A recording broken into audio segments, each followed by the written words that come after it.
ইন্নামা ইয়াতাকাব্বালাল্লাহু মিনাল মুত্তাকিন, নিশ্চয়ই নিশ্চয়ই আল্লাহ তাআলা সেই সমস্ত ফরহেজগার মুত্তাকিদের আমলকে কবুল করে থাকেন। সবাই বলেন না আল্লাহু আকবার।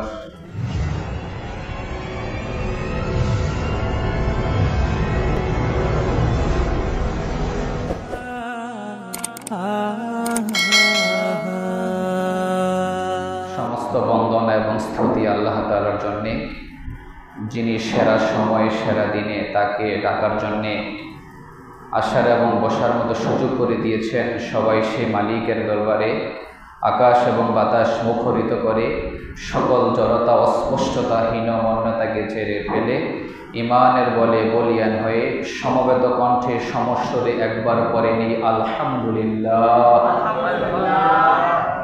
অসংখ্য অগণিত দুরূদ ও সালাম আল্লাহ তাআলার সৃষ্টির প্রধান আকর্ষণ, বিশ্ব সভার সভাপতি, সকল নবী এবং রাসূলদের মাতার তাজ, ইমামুল মুরসালিন, খাতামুন নবিয়্যিন, আফতাবে নবুয়াত, শাহানশাহে রিসালাত, মক্কার মতি, মদিনার জ্যোতি, সাইয়্যিদুল কাউনাইনি ওয়াস সাকালাইন, আফতাবে নবুয়াত, হুজুর আকরাম মুহাম্মদুর রাসূলুল্লাহ সাল্লাল্লাহু আলাইহি ওয়াসাল্লাম।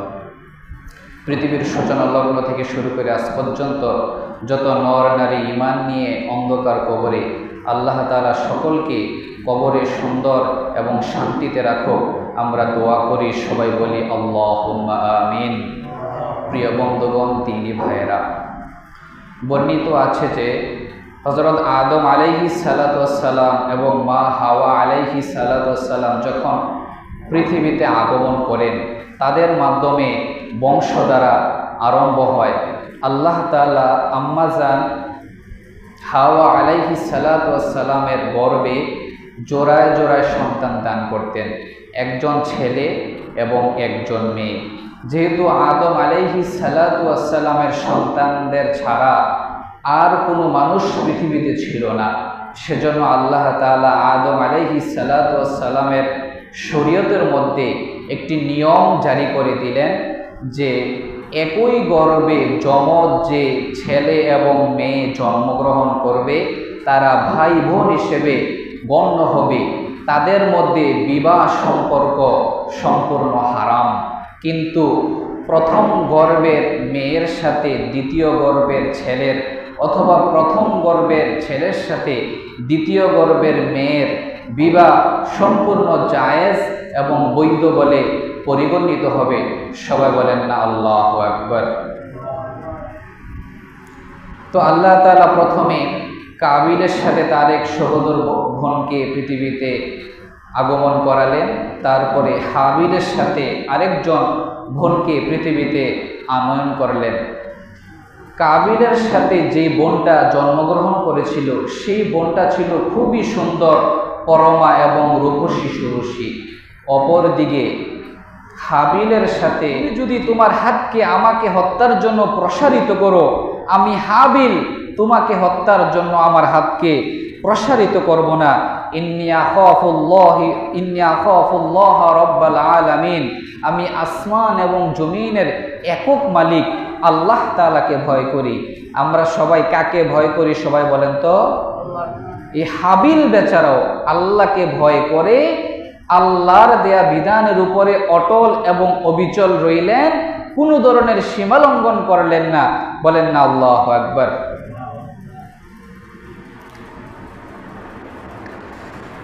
তারপরে ফাতাওয়াত লাহু নাফসুহু কতলা আখিহি ফাকাতালাহু ফাসবাহা মিনাল খাসিরিন। কাবিল তার নফসকে, তার ভাই হাবিলকে হত্যার জন্য সে পরিচিত করলো, ফাকাতালাহু, এবং সে তার ভাই হাবিলকে হত্যা করলো। ফাসবাহা মিনাল খাসিরিন, এবং সে ক্ষতিগ্রস্তদের অন্তর্ভুক্ত হলো। বলেন না নাউজুবিল্লাহ।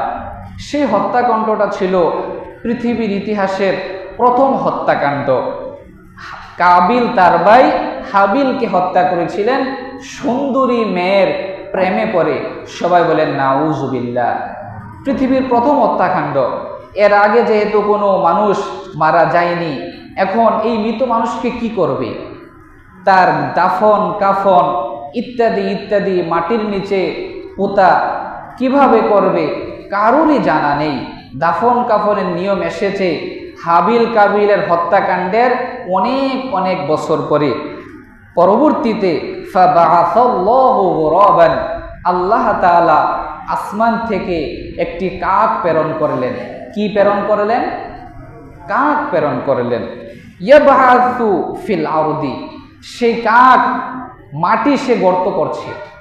কেন করছে?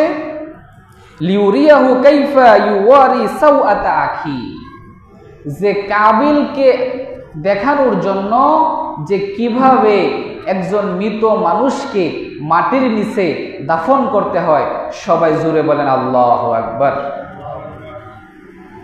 ক্বালা ইয়া ওয়াইলাতা আ'জাজতু আন আকুনা মিছলা হাযাল গুরাবি ফাউয়ারিয়া সাওআতা আখি।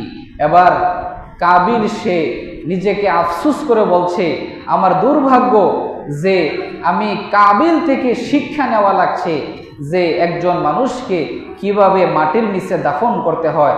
সবাই বলেন না আল্লাহু আকবার। ফাআসবাহা মিনান নাদিমিন, এবং সে কাবিল সে অনুতপ্ত এবং গুনাহগার, এবং বললেন হাবিল এবং কাবিল উভয়ে আল্লাহ এবং আল্লাহ রাসূলের সন্তুষ্টির জন্য কুরবানি করবে। যার কুরবানি আল্লাহর দরবারে কবুল হবে সেই সুন্দরী মেয়েকে বিবাহ করবে। সবাই বলেন না আল্লাহু আকবার। তখনকার সময় নিয়ম ছিল যার কুরবানি গৃহীত হতো আসমান থেকে অগ্নিশিখা এসে সেই কুরবানির জন্তু জানোয়ারকে খেয়ে ফেলতো অথবা নিঃশেষ করে দিত। আর যার কুরবানি কবুল হতো না তারটা জমিনের মধ্যে যেভাবে রাখতো ঠিক সেভাবেই পড়ে থাকতো। তো হাবিল পশুপালন করতেন, ভেড়া দুম্বা ইত্যাদি লালন পালন তার প্রিয় কাজ ছিল। তো হাবিল সুন্দর হৃষ্টপুষ্ট একটি দুম্বাকে সে কুরবানির জন্য পেশ করলো। অপরদিকে কাবিল কৃষিকাজ করত, সে কিছু ধান শস্য ইত্যাদিকে কুরবানির জন্য পেশ করলো। যখন আল্লাহ তাআলা হুকুমে উভয়ে কুরবানি করলো, হাবিলের কুরবানি আসমান থেকে অগ্নিশিখা এসে সেটাকে গ্রহণ করে নিল। কিন্তু কাবিল যেহেতু সত্য এবং আদম আলাইহিস সালাতু ওয়াস সালামের শরীয়তের উপরে ছিল না, তার কুরবানি কবুল হলো না। যেখানে রেখেছিলেন ঠিক সেখানে এটা পড়ে থাকলো। কাবিল বেচারা এই অবস্থা দেখার পরে তার রাগ গোসা বাড়ছে নাকি কমছে? তার অবস্থা স্বাভাবিক নাকি অস্বাভাবিক? সে তার রাগ এবং তার যে গোসা তাকে নিয়ন্ত্রণ করতে না পেরে সে তার ভাই হাবিলকে বলল, অচিরেই আমি তোমাকে একদিন না একদিন হত্যা করব। হাবিল ছিল নম্র ভদ্র এবং সাদাসিধে মানুষ।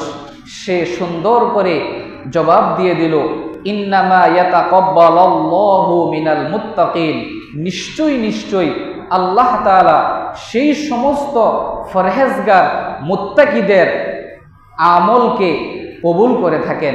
সবাই বলেন না আল্লাহু আকবার। আল্লাহ তাআলা পবিত্র কোরআনের মধ্যে কত সুন্দর করে আলোচনা করে দিলেন, ওয়াতলু আলাইহিম নাবা আবনাই আদামা বিল হক। আপনি আদম আলাইহিস সালাতু ওয়াস সালামের দুই সন্তানের অবস্থা মানুষকে পাঠ করে শোনান। ইসফরবা কুরবানান ফাতুকুব্বিলা মিন আহাদিহিমা ওয়া লাম ইউতাকাব্বাল মিনাল আখার। তারা দুজনেই কুরবানি করেছিল। হাবিলের কুরবানি আল্লাহর কাছে কবুল হয়েছিল, কিন্তু কাবিল